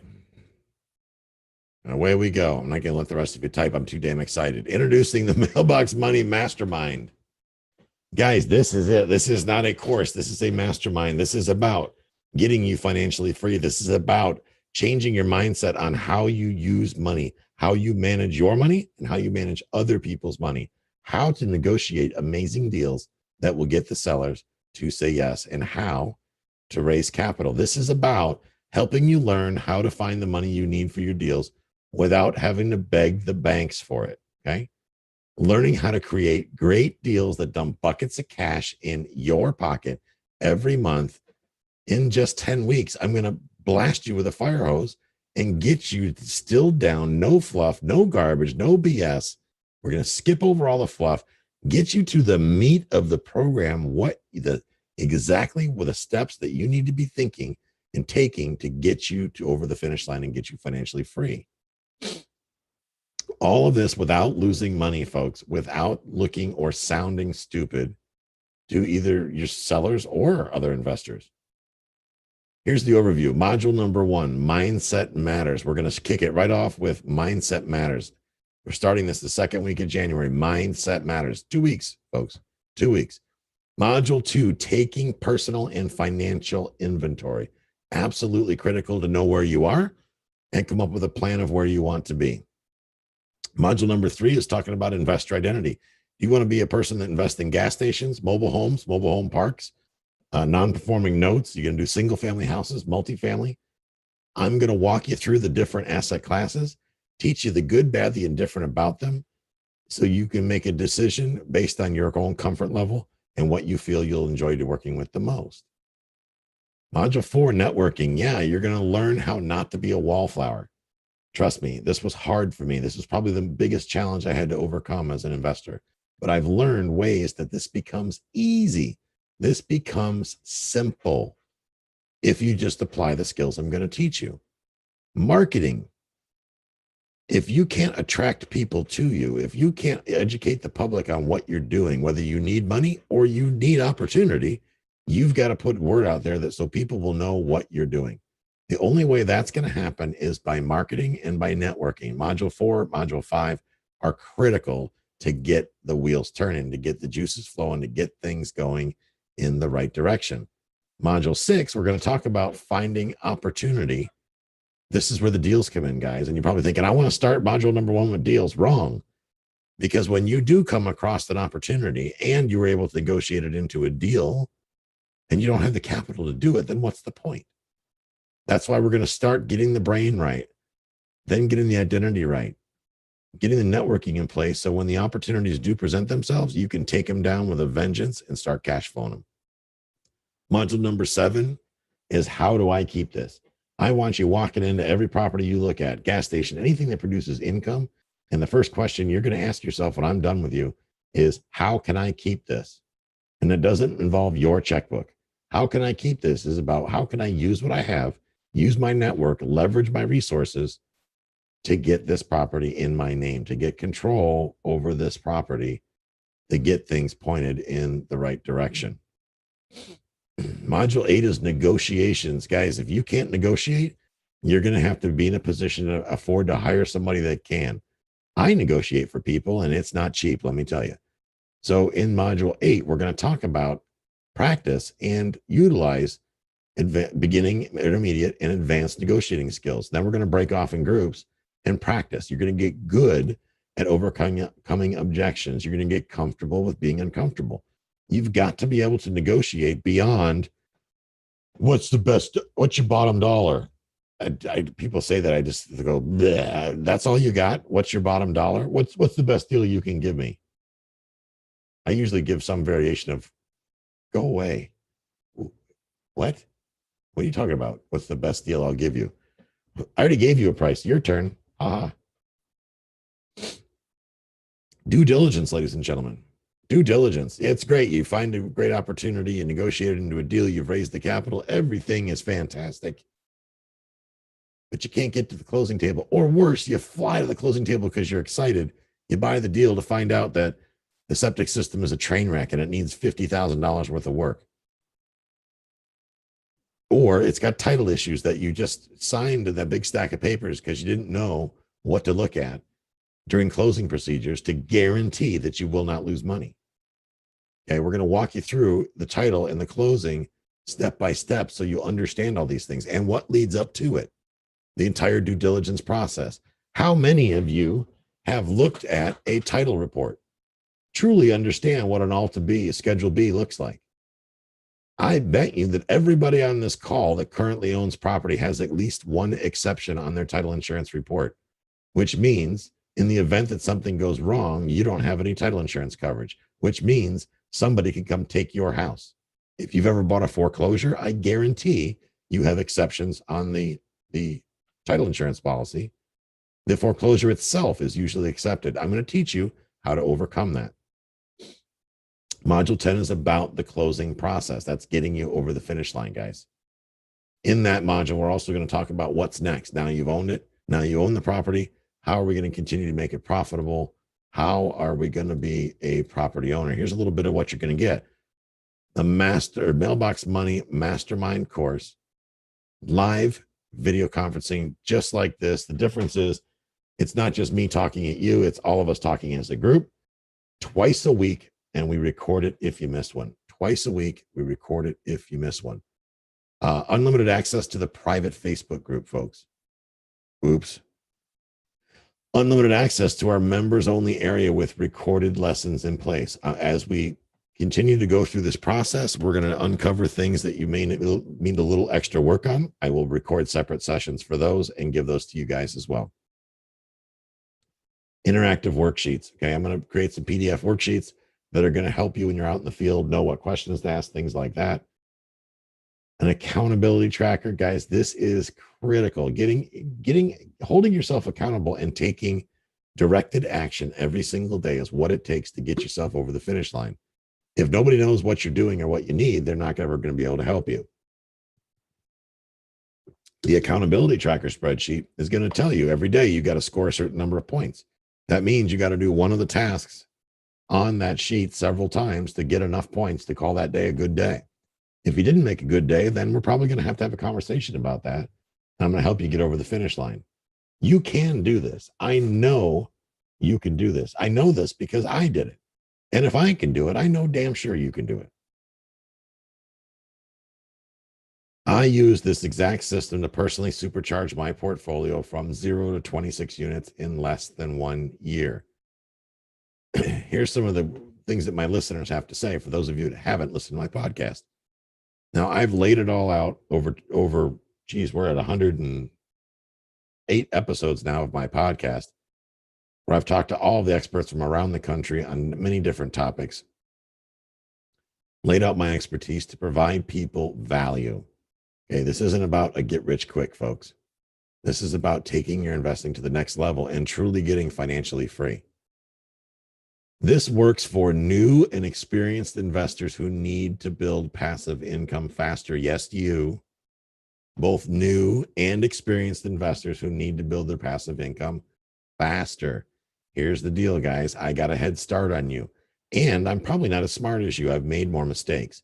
By making those mistakes, I've learned some valuable lessons, and I have taken the responsibility to surround myself with some of the best minds in the business. People like Larry Harbolt, John Schaub, Peter Fortunato are all people that I've studied under. I have taken what they've taught me, and that's helped me build my portfolio. It's helped me to get out in the field, to gain the confidence that I need to go out and make mistakes. Those mistakes are what I'm going to teach you. And I'm going to teach you how to do things the right way as well. So you don't have to go through the same process that I went through. This works for wholesalers who want to stop wholesaling houses. Hand up, guys. I know some of you are wholesaling houses. You're out there doing the bandit sign shuffle, right? That's no fun. We're going to eliminate that. Flippers, Nick, who want to stop flipping. You're giving the government a fortune. Stop it. We're going to get you over that. How about mailbox money? You waddle out in your boxer shorts out to the mailbox. You open it. You collect your checks. You go into the coffee table. You sit down. You get out your cell phone. You go snap, snap, snap, snap, right? That's all you got to do. Guys, here's what it looks like. You see these? These are called rent checks. I'll hold them up to the camera. These are all rent checks. See all these? That's called mailbox money. That's what I want you to get. Every time I accumulate a new property, I accumulate more checks. Checks make Tyler happy. Checks makes Tyler's wife really happy. This works for realtors who want to stop watching their clients get rich and join them in the wealth for a change, right? This works for anybody who's ready to stop trading time for dollars and who's ready to do what it takes to escape the rat race. The number one reason people don't get started, you might be thinking you can't get started because you don't have enough money or credit. Here's good news, guys. You're going to learn how to use other people's money to build your portfolio. You don't need money. You just need a good team of people, and you need opportunities. If you're the person that has money, you need opportunities. If you're the person that has opportunity, you need money. I'm going to teach you each how to find each other to do deals together. Here's what you're going to get. The Mailbox Money Mastermind, the value on that alone is almost $10,000. Live video conferencing twice a week, unlimited access to the Facebook group, unlimited access to the members only area. That's the back end of the Cashflow Guys website, folks. That's where all the recorded lessons are going to live. Plus, we're going to post them on the Facebook group for you. Interactive worksheets. These keep you focused, keep you on track. The accountability tracker to keep you moving forward. You're also going to get these investing tools. Mailbox Money Mastermind tools consist of live deal analysis by me of your deals live. Okay. We're going to record this. Now you're going to have that video. You'll be able to take that video, watch it over and over and over again until it burns into your head and you know exactly what you're doing in that scenario. That's going to give you an arsenal of tools that you're going to have at your disposal to do more deals. Guest experts to help you in every step of the deal process. I've got some special guests that are going to be showing up that are going to blow your mind a little bit. Specialized worksheets, including but not limited to the investor interview worksheet and the deal review worksheets. Exclusive checklists so you never miss a detail, including the due diligence check sheet and the pre-closing checklist and a few more. With these tools, you're going to be able to know how and feel the experience of knowing what an experienced investor does to create a win-win deal. Ask professionals in every area investing, including laws, taxes, and property management, your questions to help you build your own team. Know what questions to ask to prospective investors while speaking with them. I can't stand going to sit down next to somebody, have a conversation with them. You go home and go, geez, I forgot to ask them this. And then you think, oh, I forgot to ask them that. And then it's this. And then before you know it, you feel like a big failure, right? I've been there. I hope some of you have experienced that as well. So you understand that. But understanding that it's a good feeling having that, because we're going to teach you how to overcome that. And once you've experienced that and the ability to overcome it is a powerful thing. You're going to need to know, you're going to know exactly what information you need to analyze any deal. You're going to know what items you're going to need to check to be sure your investment is safe and profitable. That's called due diligence, folks. Be able to stay on top of all the moving parts of the deal. I'm going to teach you about transaction coordinators and the solid gold that they bring to your life. Okay. With these tools, you can dump all the courses that you've already bought and never finished. I know you do. You got them. I know you do. I know you do. Jonathan, Justin, Chris, Lance, Edward, the rest of you. I could scroll for more. You all have courses that you bought that you never opened. Okay. You all have courses that you never finished. And then suddenly it's the instructor's fault. Well, the mastermind, you're not going to have that luxury because you're going to be live on the call. We're going to be learning together and taking immediate action, and you're going to be held accountable. And that's the key here, is the accountability, getting you out of your own way, getting you moving forward, learning and taking action. Once you do the action and we get you through your first deal, you're going to be unstoppable, on fire. You can forget about and get rid of the fear of asking the right questions, okay?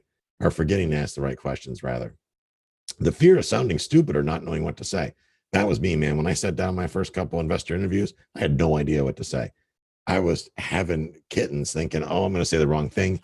They're going to think I'm some kind of a scam artist or something. It's going to go wildly wrong, or worse, they're going to laugh at me. And what if they laughed at me? And oh my God, I can't imagine they laughed at me. I would feel terrible. Guys, we're going to make that melt away.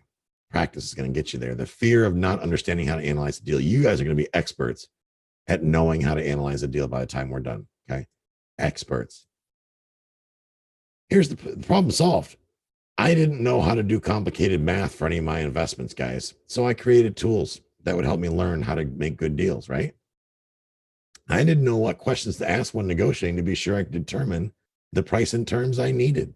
So I had to find a way to make a system that could keep me on track and get all the information I needed to do the deal.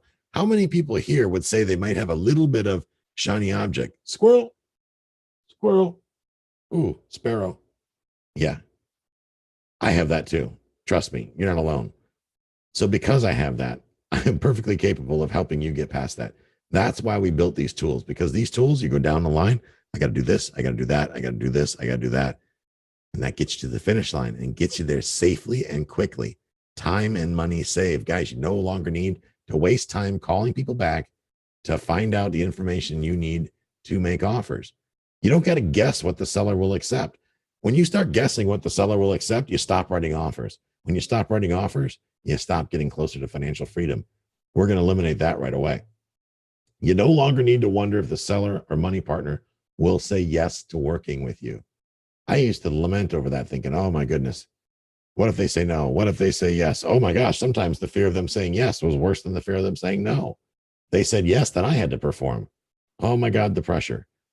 We're going to put you in a position to overcome that, to get past that.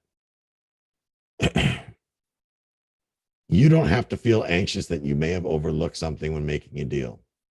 You don't have to worry about making rookie mistakes any longer. You might be thinking that, well, I could lose my shirt in this deal. That's not true, because I've already made the mistakes for you. So you don't have to. Again, here's the overview.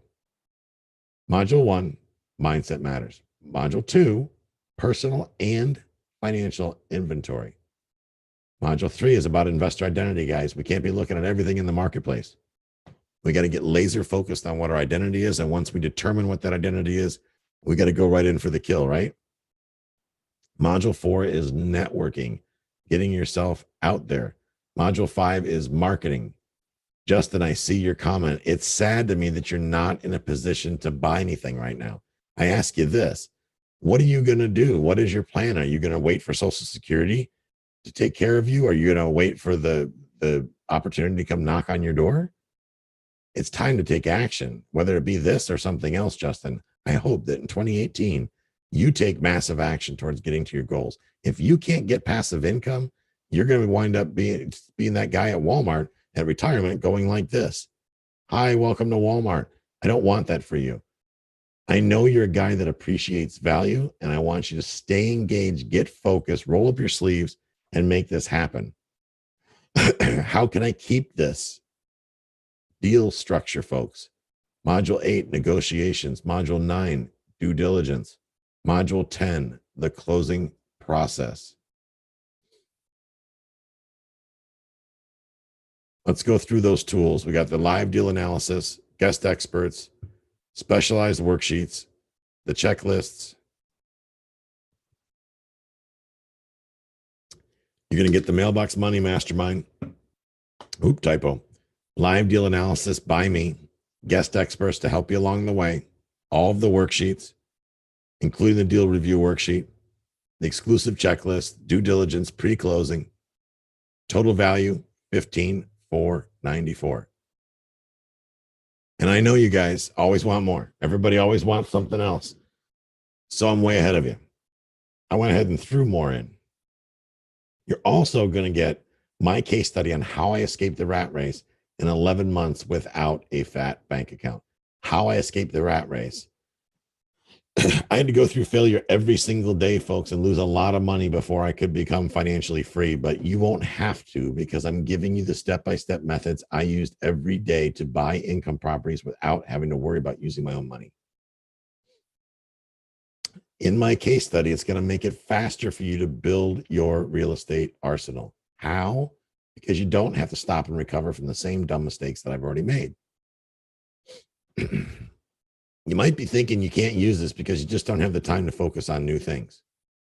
It simply is not true, and it's going to hold you back from real success. During the mastermind, you're going to learn how to budget your time in order to go out there and make deals happen. The value on that, oops, I flipped too fast. Value on that case study is $250.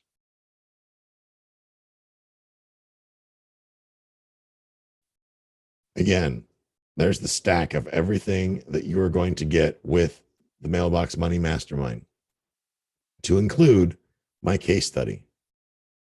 Total value of $15,744.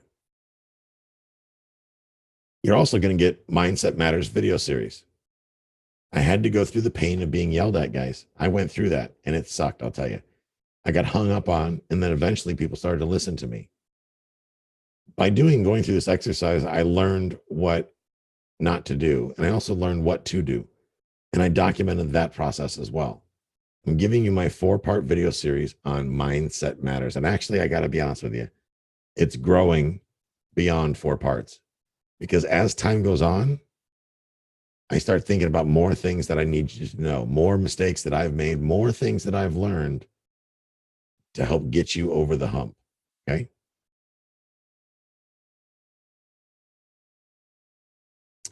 This is going to make it easier and faster for you to negotiate amazing deals. You know, right now, a lot of you are probably thinking that may work for you, Tyler. You've been in sales your whole life. It's simple for you because you've already been doing it. I understand how you could feel that way, but I'm here to tell you that you're going to look back on that thought when you get through this mastermind and realize that it really wasn't as hard as you make it out to be. I want you to tell yourself, this is simple. I got this. What I'm going to teach you, you're going to find it simple, but not easy. Simple, but not easy. You're not going to have to arm wrestle people to get them to sell you their property. You're not going to have to beg for seller financing terms. You're not going to have to beg for people to invest money in your deals. You're going to learn how to talk to people and ask questions and build rapport with people to add value to them and their lives and their portfolios, to get over the finish line. How? You're not going to waste time sitting in uncomfortable silence, wondering what to say next. Boy, I can tell you, I remember those days. This video series is going to help keep you on track so you know exactly what to say and when to say it. You might be thinking you can't use this because you're simply too shy or introverted. That's not true because you don't need to be outspoken to be a good negotiator. This isn't about putting them in a headlock and giving them a noogie to get them to sell you their property or hold paper for you or getting the investor to invest with you. That's not what this is about. I'm going to teach you how to master the fine art of building relationships. Okay. Building relationships that will last for a long time and get you over the finish line and get you to the point of financial freedom, to get you to that closing table. Once you change your mindset, you're going to be absolutely amazed at how quickly you're going to start putting deals together. And once we get you through that first deal, once you apply what you learn in the mastermind, you get to that first deal, you're going to be absolutely on fire because that's what it was for me. Once you're going to see that this is possible, and once you see that if you keep it simple, if you stay focused on a few key points, and that you deal honestly with integrity, and you focus on the needs of other people, you're going to be putting more deals together than you can keep control of. You're going to have to hire more people in your team to make it happen. The value of the Mindset Matter video series is $697. Again, here's what you get. You got the Mailbox Money Mastery at $99.97. You got the live deal analysis by me.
I had to go through a lot of mistakes in order to get to where I am now.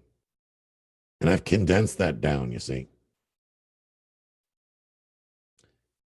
You're not going to have to go through the same experiences that I went through because I've put together this effective networking hacks program. I've designed it where you're going to hear me going through the journey, the emotional journey of going from somebody who, and believe it or not, I am very introverted. I was never a person that liked going to parties. I didn't like that at all. But over time, I was able to overcome it. So I took and documented this process. And I continue to document this process as I learn to be a better networker, better negotiator. And although it takes time, I assure you that you'll get through it.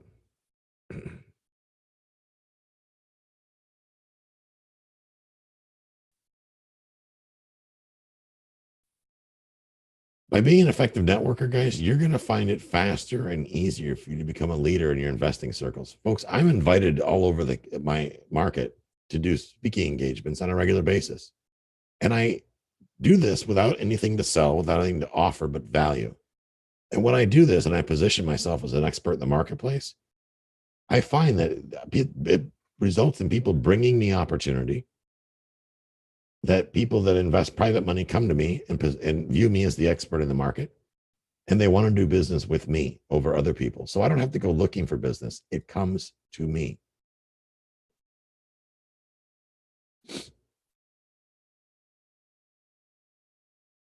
A lot of you think, if you think I'm going to stand up, Tyler, in front of a bunch of people and talk about real estate when I don't know what the heck I'm talking about, you've lost your mind. A lot of you think that you're going to have all kinds of experience in investing. You got to do several deals and be in this 20 years before you can speak on the topic. The key to effective networking, ladies and gentlemen, is to listen to your fellow investors and listen to what their needs are. You don't have to be a show off. You don't have to impress them with what you know. Instead, impress them with the interest and the focus on what they're telling you. Learn from them. The value for effective networking hacks is $14.97. So again, you're going to get the Mailbox Money Mastery, the live deal analysis, the guest experts, the worksheets, the checklists, the case study, Mindset Matters video series, and effective networking hacks. Now we're at $16,938. Obviously, folks, I'm not going to charge you $17,000. I'm not one of those gurus. That's not how we roll. But let's assume for a minute that I did charge you $17,000. And if all this program did, if all this mastermind did was show you exactly how to negotiate win-win deals for both you and the seller, would it be worth it to you? Do you think you could earn back that $17,000 in, let's say, probably your first deal?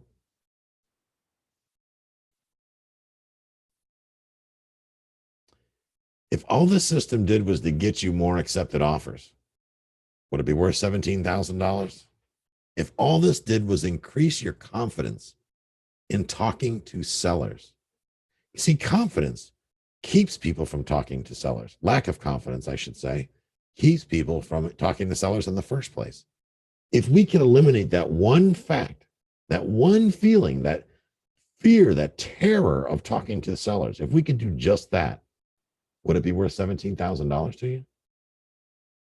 If all it did was allow you to fire your boss forever, would it be worth $17,000? If you were able to find all the money you need for your deals without having to beg the banks for it, what would that be worth to you? Think about that for a minute. How about if you could learn to create great deals that dump buckets of cash in your pocket every month? What would that be worth to you?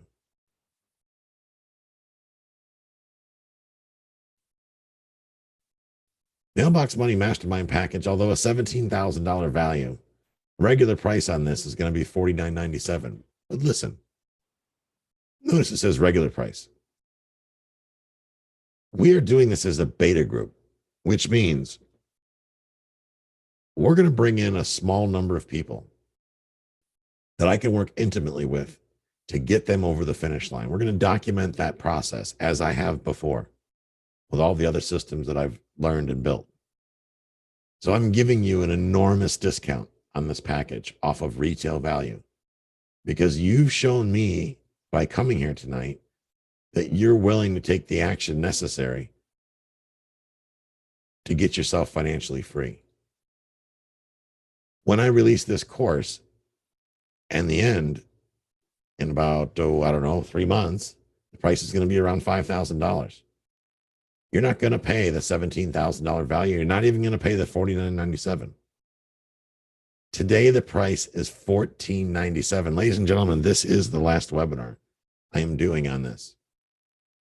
New Year's is around the corner. We're going to slam the door shut.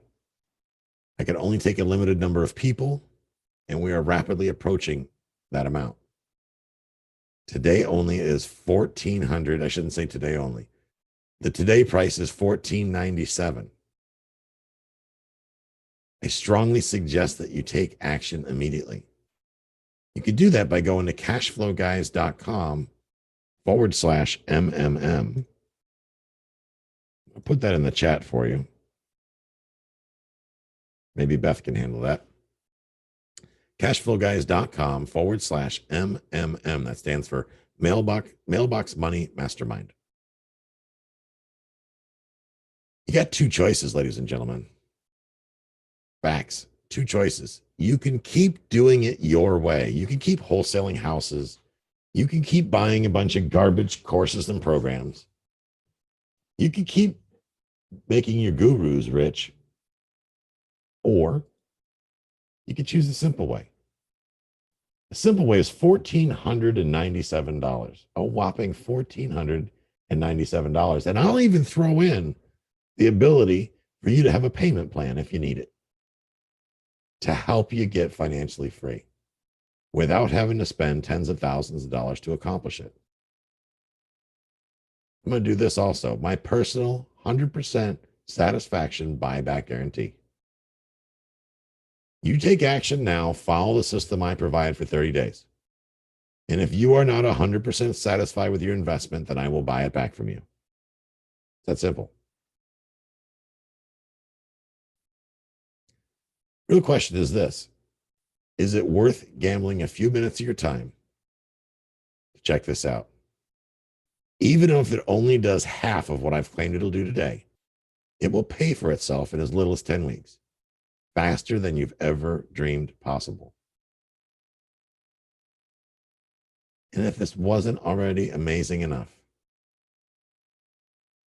I'm going to throw in another bonus: 2 60-minute one-on-one strategy calls with me. I had to spend a pile of money to get my mentors on the phone, but you're not going to have to, because I'm giving you 2 hours of one-on-one time with me. You will build your portfolio faster. How? Because I will help you create a custom strategy before and after the mastermind to get you out of your job and, more importantly, your own way, fast.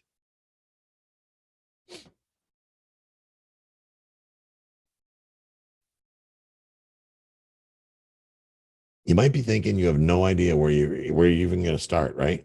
That's okay, because when you get on the phone with me, I'm going to sit down with you. We're going to break down what your current financial situation is now. We're going to identify the good, the bad, the indifferent, your fears, and then we're going to put together an action plan to get you started before the mastermind even kicks off. So everybody's getting a head start. And on the back end, when you've come through the training and now you have the confidence, you have the knowledge, you have the skills, you have the desire, and most importantly, you have a plan. I'm going to help you laser focus that plan on our second call at the end of the 10 weeks to launch you into success. Again, here's what you're going to get: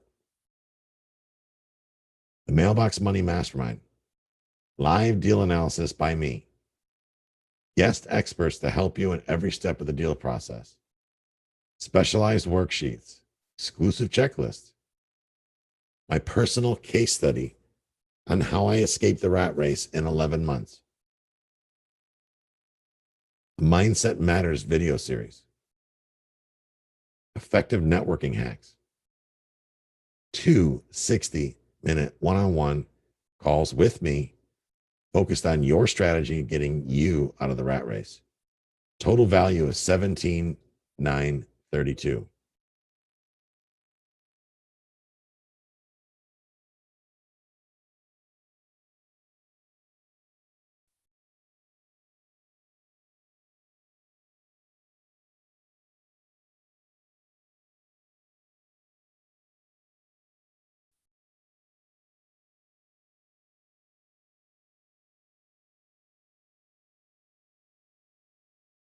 Again,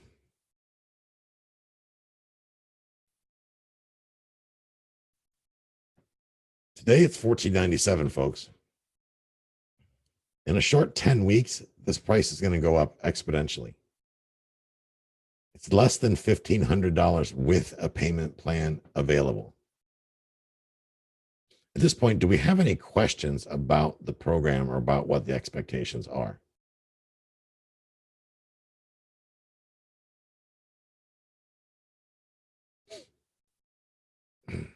It's $1,497, folks. This is a small amount of money. And to some of you, it may seem like a massive amount of money, right? It may seem beyond imagination, $1,497. But what if you could take the action from this course and get yourself financially free soon, this year? What if in 10 weeks you came out of this with a nice little property under your belt that started putting money in your mailbox every single month? how would that feel? What would that do for you?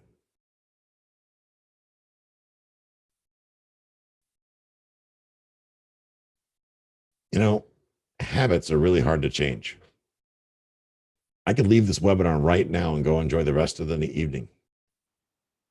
You see, I'm already successful at buying income property. This is already working for me. But this is not about me. This is about you. If you leave now, some of you have. You might think you learned a lot of cool stuff. My guess is tomorrow morning you're going to slip into the same old routine that you did today. You'll do just what you've always done. That's what most people do. Because I'm your coach, I'm not going to let you go back to your old habits. I'm going to make sure you're successful by breaking those habits, breaking that chain. If you want real lasting change, you need repeated exposure to a full system. And that's what you get when you make a small investment today.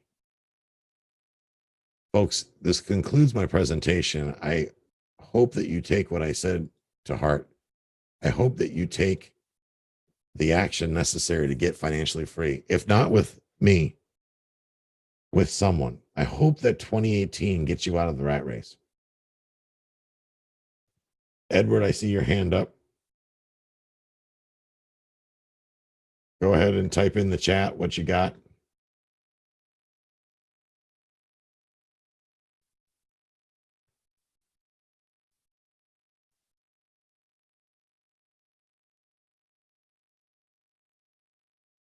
Can you type it in the chat, Edward?